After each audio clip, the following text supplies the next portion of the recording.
Good morning friends. तो मैं अभिजीत कुमार दुबे समृद्धि IAS के यूट्यूब चैनल पे आप सभी का हार्दिक स्वागत करता हूं, अभिनंदन करता हूं दोस्तों। तो हमारे जो भी शिक्षक अभ्यर्थी हैं उन सभी के लिए महत्वपूर्ण चर्चा लेकर के आए हैं वन कैंडिडेट वन रिजल्ट को लेकर के। दोस्तों, बहुत सारे लोग ये कह रहे हैं कि one candidate one result practical नहीं है।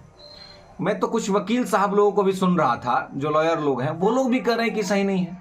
यानी कहीं ना कहीं सरकार की मन वाली बात को संविधान और कानून के दायरे में ला करके यह प्रूव करने का कोशिश किया जा रहा है कि वन कैंडिडेट वन रिजल्ट असंवैधानिक है, अनकॉन्स्टिट्यूशनल है। ये तो संवैधानिक है ही नहीं, इसे तो किया ही नहीं जा सकता है। इसलिए पूरे धैर्यता के साथ इस वीडियो को पूरा सुनिएगा और मैं उन सभी बिंदुओं पर चर्चा करूंगा कि किसी भी स्थिति में वन कैंडिडेट वन रिजल्ट लागू करना असंवैधानिक तो है ही नहीं, यह पूरी तरह से संवैधानिक है।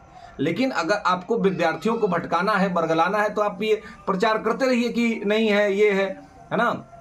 अब देखिए, जैसे कि मैं एक महोदय को सुन रहा था, उन्होंने कहा कि इंडियन कॉन्स्टिट्यूशन का आर्टिकल 19G, तो 19G मैं तो पॉलिटी पढ़ाता हूं और मैंने उसको बड़ा अच्छा से देखा है, समझा है कि आर्टिकल 19G कहता है वृत्ति एवं उपजीविका की स्वतंत्रता। आपको अधिकार है कि आप अपनी इच्छा से किसी भी प्रकार के व्यवसाय को अपना सकते हैं, आप ले सकते हैं, उसमें कोई आपको डिस्टर्ब नहीं करेगा। ठीक है, तो ये चीज है। और मैं महोदय को ये बताना चाहता हूं, या जो भी लोग इसके आड़ में ये वन कैंडिडेट वन रिजल्ट को असंवैधानिक कह रहे हैं कि ये करना मुश्किल है, मैं उनसे भी कहना चाहता हूं कि फंडामेंटल राइट को जब पढ़िएगा ना, आर्टिकल 12 से 35 तक भारत के संविधान के भाग 3 में लिखा हुआ है, तो उसमें एक प्रावधान है रीजनेबल रिस्ट्रिक्शन का। रीजनेबल रिस्ट्रिक्शन को हिंदी में कहते हैं युक्तियुक्त प्रतिबंध। युक्तियुक्त प्रतिबंध का मतलब होता है कि लॉजिकली कहीं पर अगर आपको लगे कि इस चीज को आप रोक सकते हैं, प्रतिबंधित कर सकते हैं, तो आप ये कर सकते हैं। और ये बहुत बार हमारे यहां हुआ है। तो फिर वन कैंडिडेट वन रिजल्ट के संबंध में संविधान के इस प्रावधान को सामने ला करके विद्यार्थियों के हक मारने का अधिकार किसी को भी नहीं है, क्योंकि वन कैंडिडेट वन रिजल्ट आवश्यकता है।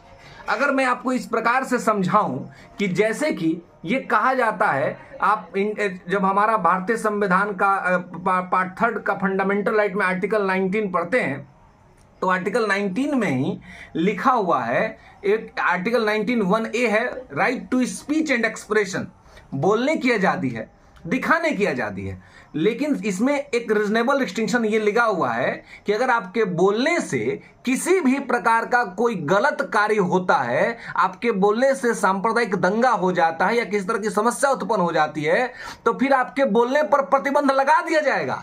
ठीक उसी प्रकार से वृत्ति एवं उपजीविका की स्वतंत्रता के अंतर्गत यदि बहुसंख्यक विद्यार्थियों का अधिकार खत्म हो रहा है, तो वहां पर भी रीजनेबल रिस्ट्रिक्शन अप्लाई होता है। इस बात को समझना पड़ेगा। इसलिए आर्टिकल 19G के आधार पर किसी भी स्थिति में आप जो है वन कैंडिडेट वन रिजल्ट को खारिज नहीं कर सकते हैं। ये सभी विधि वेताओं को मैं बताना चाहता हूं, सरकार को भी बताना चाहता हूं। सरकार के अधिकारियों को, लोग तो सभी सब पढ़े ही रहते हैं, ऐसा थोड़ी कि उनको पता नहीं है, उनको पता है, लेकिन व्यवस्था कुछ इस तरीके से बनी हुई है कि वो लोग भी कुछ नहीं कर पा रहे हैं। अब रहा बात कि इससे क्या क्या फायदे हो रहे हैं, क्या क्या नुकसान, तो इससे तो बार बार सब लोग देख रहे हैं और सुन रहे हैं कि एक तो आपने सप्लीमेंट्री रिजल्ट जारी नहीं करते हैं, आप वेटिंग लिस्ट का प्रावधान नहीं करते हैं, तो जो कैंडिडेट डीएलएड किया हुआ है वो 1 to 5 में भी अप्लाई करता है, वो 6 to 8 में भी अप्लाई करता है। जो बीएड किया हुआ है वो 6 to 8 में भी करता है, वो 9-10th में भी करता है, वो 11-12 में भी करता है। तो ऐसे में एक कैंडिडेट 3 जगह पर एग्जाम देता है और तीनों जगह उसका रिजल्ट हो जाता है, तो वो एक ही जगह करता है। एक कैंडिडेट जो डीएलएड वाला है वो 2 जगह पर देता है, उसका दोनों जगह रिजल्ट आ जाता है, तो वो एक ही जगह ज्वाइन करता है। तो इस चक्कर में टीआर 1 में भी टीआर 2 में भी ये देखा गया कि जितनी सीटें पर वैकेंसी आई उतना सीट का फुलफिलमेंट हुआ ही नहीं, उतना सीट पर ज्वाइनिंग हुई ही नहीं, वो सीट सबका सब खाली रह गया। और सरकार ये कहते रह गई कि हमने इतना वैकेंसी निकाला, हमने इतना वैकेंसी निकाला, हमने इतना वैकेंसी निकाला, लेकिन वो फुलफिलमेंट हुआ नहीं। इसके अलावा डॉक्यूमेंट वेरिफिकेशन आपने किया रिजल्ट के बाद। ये मैं बार बार कहता हूं कि पूरे वर्ल्ड में ऐसा कहीं नहीं होता है कि फाइनल सिलेक्शन के बाद जो है सो आप फाइनल डॉक्यूमेंट वेरिफिकेशन करें। फाइनल डॉक्यूमेंट वेरिफिकेशन उसमें 10-15 हजार लोग साइड हो जाते हैं, यानी कि 30-40 हजार लोग वन कैंडिडेट वन रिजल्ट ना होने की वजह से साइड नहीं भरा गया और 10 से 15 हजार डॉक्यूमेंट वेरिफिकेशन में छट गया, यानी लगभग मैं कहूं 50 से 55 हजार सीटें हर वैकेंसी में खाली रह जाती हैं। तो ऐसी स्थिति में वन कैंडिडेट वन रिजल्ट आएगा तो बिहार जैसे स्टेट में बेरोजगारी अनएम्प्लॉयमेंट रेट जो कि लगातार बढ़ रहा है वो कम होगा, जो कि एक बीमारू और पिछड़ा राज्य, क्यों? गरीबी के वजह से लोगों के पास पैसा नहीं है, तो सरकारी नौकरी आएगी तो उनका क्या होगा, वो एक थोड़ा सेफ जोन में जाएंगे और ऐसी स्थिति में स्थिति ठीक होगी।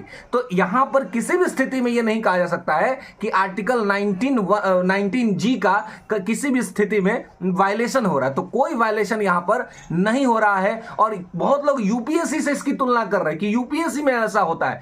साहब, यूपीएससी में जो प्रेफरेंस पूछा जाता है तो यूपीएससी में प्रेफरेंस के मुताबिक लोग जब डेफ 2 होता है, जब इंटरव्यू से पहले, आईएएस इंटरव्यू से पहले डेफ 2 बढ़ा जाता है, जिसको कहते हैं डिटेल्ड एप्लीकेशन फॉर्म। तो डिटेल्ड एप्लीकेशन फॉर्म में आप अपना चॉइस डालते हैं, उस चॉइस के अकॉर्डिंग आपको सर्विस अलॉट किया जाता है, ठीक है ना। उसमें ऐसा नहीं होता है कि आप 3-4 पद पे आपको रिजल्ट दिया गया और आप जा करके अपने हिसाब से जो है सो जॉब ले लिए, ऐसा नहीं होता है सर। आप ऐसा भ्रांति ना फैलाया जाए कि आप 3-4 जगह आपका रिजल्ट हो जाता है। आपके चॉइस के अकॉर्डिंग आपका जो नंबर होता है वही सर्विस आपको अलॉट किया जाता है। इसलिए गलत भ्रांति ना फैलाया जाए कि वहां पर आपको 3 सीट पर आप भी आईएएस बन रहे हैं, आप आईपीएस भी बन रहे हैं और आप आईएफएस में भी जा रहे हैं। ऐसा नहीं होता है साहब, ऐसा नहीं होता है। तो ये आप गलत सलत मत बताने का कोशिश कीजिए कि यूपीएससी में ऐसा हो रहा है। यूपीएससी में तो वेटिंग लिस्ट का प्रावधान है, आपके यहां कहां है वेटिंग लिस्ट का प्रावधान?